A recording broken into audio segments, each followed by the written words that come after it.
কখনো কখনো জীবন এমন এক ব্যথা দেয় যার কোনো ভাষা নেই, শুধু শূন্যতা।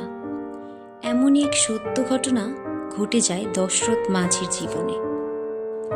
ভারতের বিহার রাজ্যের অন্তর্গত গেহলোর গ্রামটিকে শহর বিচ্ছিন্ন করে রেখেছে মস্ত এক পাহাড়।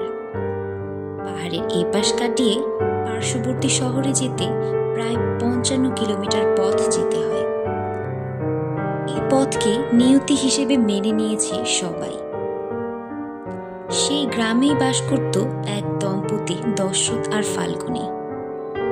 দশরথ পাহাড়ের ওপারে কাজ করত। প্রতিদিন দুপুরে মুখে হাসি মেখে কাকে কলসি ভর্তি পানি আর খাবার নিয়ে হাজির হতো ফাল্গুনী।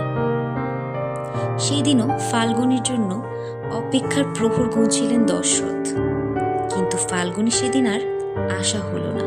খাবার নিয়ে আসার সময় পা পিছলে ভীষণ আহত হয়েছেন ফাল্গুনী।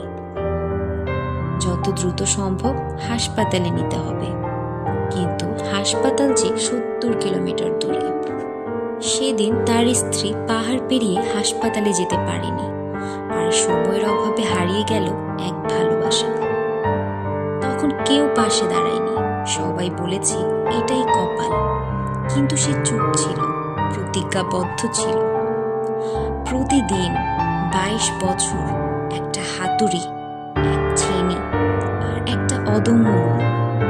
তাকে পাগল বলা হয়েছিল, কিন্তু সে জানত পাহাড় শুধু পাথরের নয়, পাহাড় ছিল আত্মবিশ্বাসের।